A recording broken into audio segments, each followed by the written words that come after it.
Matt, at media days when we talked to you, you were pretty open about vaccination and your thoughts on it, and that you weren't going to push it, but you gave your personal opinions on it. Now that the team has reached where it's gotten, what were those conversations like? And I imagine it's got to be a source of pride for you guys to be where you're at.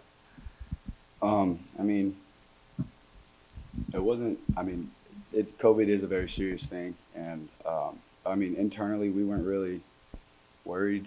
I mean, we were just like, okay, we'll get it, and it slowly started happening after one got it.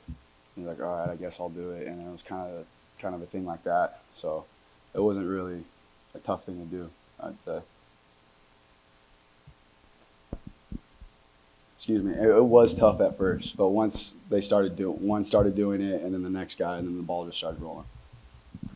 Hey, Matt, I want to ask you about the chemistry you've developed over the offseason with these wide receivers that you're going to be throwing to, but in particular, John Rice. I mean, what are you seeing out of him at the slot, and what kind of target does he give you?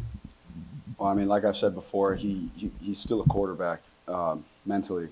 He's going to think like when a play is called, and he knows what I'm looking for. So him being in the slot does a lot of work for us on the offense. So he's going to get to the right spot when I expect him to, and that's how that chemistry is going to happen. And from being a quarterback to just going to slot receiver, I mean, he did good against Indiana, but now this guy has footwork, and he has footwork, and he's getting more familiar with the routes and how to attack angles. So I think that's going to be a big notice on him. Hey, Matt, kind of following off of that, having that QB mind and now in that receiver's room, kind of feeding off of whatever y'all two, chemistry-wise, nothing but a positive in terms of him working with the younger guys and those guys from last year? Of course.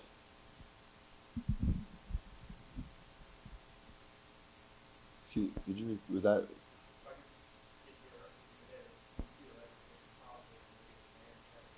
Yeah, no, absolutely.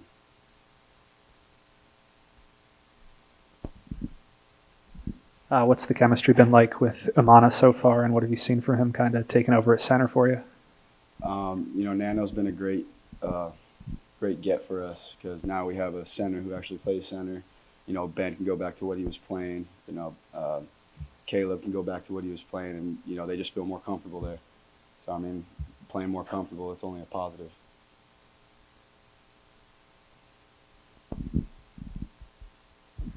Matt, the tight end position obviously was a major focus and target for you last year. A lot of guys were kind of paraded through there back in the spring, and really don't know how that position is going to shape up in fall camp. What are you seeing from those guys? Anybody standing out to you? I mean, what do you think?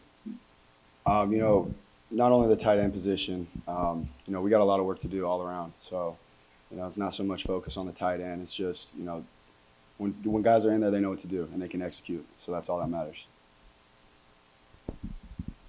Braylon has had a long 4 or 5 years, obviously, with injuries. Is this the closest you've seen him to 100%? And just when he is at 100%, what does that mean for this offense? Braylon being 100% and then having the depth that we have is going to be huge for us. A lot of younger guys stepping up from the receiver standpoint. And, like you said, we've never had Braylon healthy a full season. And I think this is the season that he's going to open a lot of eyes to people. And he's going to do what responsibility he has to get done this year, because he understands what's got to get done. And me just having the chemistry with him on and off the field, and him being one of my best friends, I know he's going to get the job done.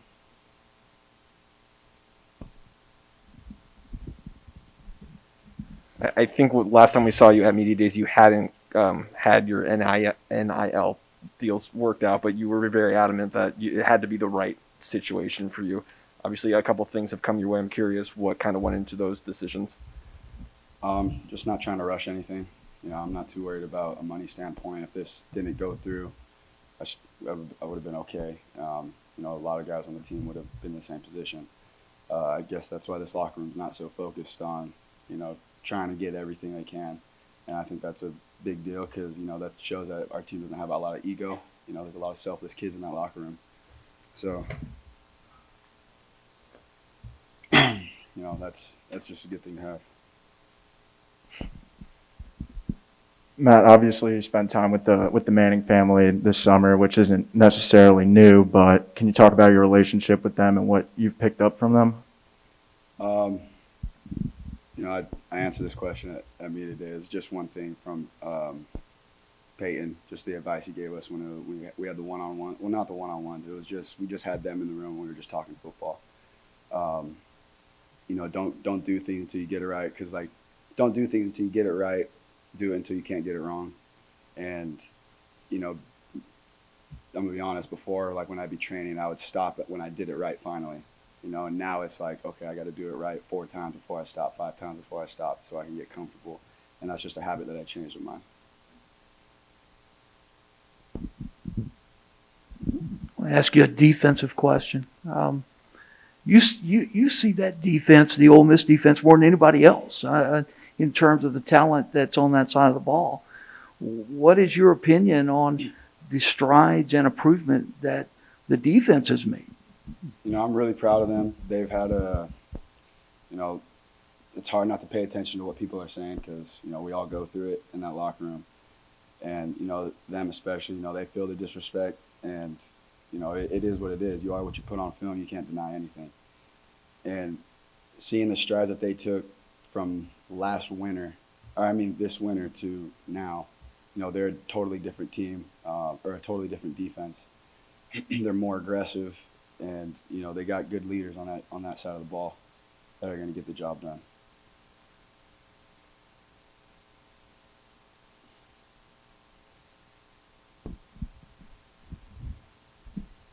Matt, I'm not sure who he was here for, but there was a Kansas City Chiefs scout here today. There are going to be scouts here for you a lot this year. How do you sort of handle all of the extra eyes on you this season?